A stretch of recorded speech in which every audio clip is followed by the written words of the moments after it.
ഷാരോൺ വധക്കേസിൽ നെയ്യാറ്റിൻകര സെഷൻസ് കോടതി വധശിക്ഷ വിധിക്കുമ്പോൾ കുറ്റബോധമോ മരവിപ്പോ എന്തെന്ന് മനസ്സിലാക്കാൻ കഴിയാത്ത വിധം തികഞ്ഞ മൗനത്തിലായിരുന്നു ഗ്രീഷ്മ വിധി കേട്ടത്.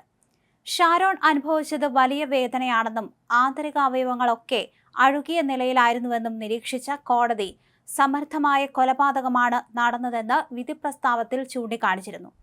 ഇത്തരം കേസിൽ പരമാവധി ശിക്ഷ നൽകരുത് എന്ന് നിയമം ഒന്നുമില്ലെന്നും നിരീക്ഷിച്ചാണ് 48 സാഹചര്യ തെളിവുകളുടെ അടിസ്ഥാനത്തിൽ കോടതി ഒന്നാം പ്രതിക്ക് തൂക്കുകയർ വിധിച്ചതെന്നും പറയുന്നു. ഷാരോൺ വധക്കേസിൽ പ്രതിയുടെ പ്രായം കണക്കിലെടുക്കുന്നില്ലെന്ന് വ്യക്തമാക്കിയാണ് കോടതി വിധി പറഞ്ഞത്. കോടതിക്ക് പ്രതിയുടെ പ്രായം മാത്രം കണ്ടാൽ പോരാ. അതുകൊണ്ടാണ് ഷാരോണിന്റെ കുടുംബത്തെ കോടതിക്ക് അകത്തേക്ക് വിളിച്ചത്.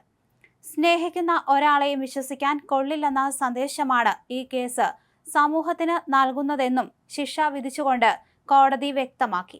ഷാരോൺ പ്രണയത്തിന് അടിമയായിരുന്നുവെന്നും മരണക്കിടക്കയിലും ഷാരോൺ ഗ്രീഷ്മയെ പ്രണയിച്ചിരുന്നുവെന്നും കോടതി നിരീക്ഷിച്ചിരുന്നു. ഗ്രീഷ്മ ശിക്ഷിക്കപ്പെടാൻ ഷാരോൺ ആഗ്രഹിച്ചിരുന്നില്ല. ഷാരോണിന് പരാതി ഉണ്ടായിരുന്നോ എന്നത് വിഷയമല്ല. സ്നേഹബന്ധം തുടരുമ്പോഴും ഷാരോണിനെ കൊലപ്പെടുത്താൻ ഗ്രീഷ്മ ശ്രമിച്ചുവെന്ന് കോടതി നിരീക്ഷിച്ചു.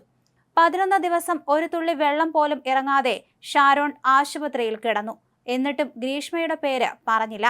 പക്ഷേ മരിച്ചിട്ടും ഷാരോണിനെ വ്യക്തിഹത്യ ചെയ്യാനാണ് ഗ്രീഷ്മ ശ്രമിച്ചത്. ഗ്രീഷ്മ ഷാരോണിനെ വീട്ടിലേക്ക് വിളിച്ചു വരുത്തുകയായിരുന്നു. പ്രകോപനമൊന്നുമില്ലാതെയാണ് കൊലപാതകം നടത്തിയത്. ഷാരോൺ അടിച്ചു എന്ന ഗ്രീഷ്മയുടെ വാദം തെറ്റാണെന്നും കുറ്റകൃത്യം ചെയ്തിട്ടും അവസാന നിമിഷം വരെ പിടിച്ചു നിൽക്കാനുള്ള ഗ്രീഷ്മയുടെ കൗശലം വിജയിച്ചില്ലെന്നും കോടതി വിധി പ്രസ്താവത്തിൽ ചൂണ്ടിക്കാണിച്ചു. ഷാരോൺ അനുഭവിച്ചത് വലിയ വേദനയാണ്. ഇത്തരം കേസിൽ പരമാവധി ശിക്ഷ നൽകരുത് എന്ന് നിയമം ഒന്നുമില്ല. ക്രിമിനൽ പശ്ചാത്തലമില്ല എന്ന വാദം കണക്കിലെടുക്കാൻ സാധിക്കില്ല. കാരണം ഗ്രീഷ്മ നേരത്തെയും വധശ്രമം നടത്തി. ഗ്രീഷ്മ വീണ്ടും വീണ്ടും കുറ്റകൃത്യം ചെയ്തു. ആദ്യം ജ്യൂസ് ചലഞ്ച്, പിന്നീട് കൊലപാതകം. എന്തായാലും കേരളക്കര ഒന്നാകെ കാത്തിരുന്ന ഒരു ശിക്ഷയുടെ വിധിയാണ് ഇന്ന് വന്നിരിക്കുന്നത്. ഇനി തൂക്കുകയർ പ്രതീക്ഷിച്ച് ജീവിച്ചിരിക്കേണ്ട അവസ്ഥയാണ് ഗ്രീഷ്മയ്ക്കുള്ളത്. വിധി പ്രസ്താവം കേട്ട് കോടതിക്ക് പുറത്ത് ഷാരോണിന്റെ മാതാപിതാക്കൾ പൊട്ടിക്കരഞ്ഞിരുന്നു. അവർ ആഗ്രഹിച്ചതും വധശിക്ഷ തന്നെയാണ്. ദൈവരൂപത്തിൽ ജഡ്ജി എത്തിയെന്നാണ് ഷാരോണിന്റെ അമ്മ ഇതിനെക്കുറിച്ച് അറിഞ്ഞ ശേഷം പറഞ്ഞത്. അതേസമയം ദൃക്സാക്ഷികൾ ഇല്ലാത്തൊരു കേസിൽ സാഹചര്യ തെളിവുകളെ അതിസമർത്ഥമായി കൂട്ടിക്കെട്ടിക്കൊണ്ട് പ്രതി കുറ്റം ചെയ്തതായി തെളിയിക്കാൻ അന്വേഷണ സംഘത്തിനായെന്ന് കോടതി നിരീക്ഷിച്ചു. മാറിയ കാലത്തിനനുസരിച്ചുള്ള അതിസമർത്ഥമായ അന്വേഷണമാണ് നടന്നത്.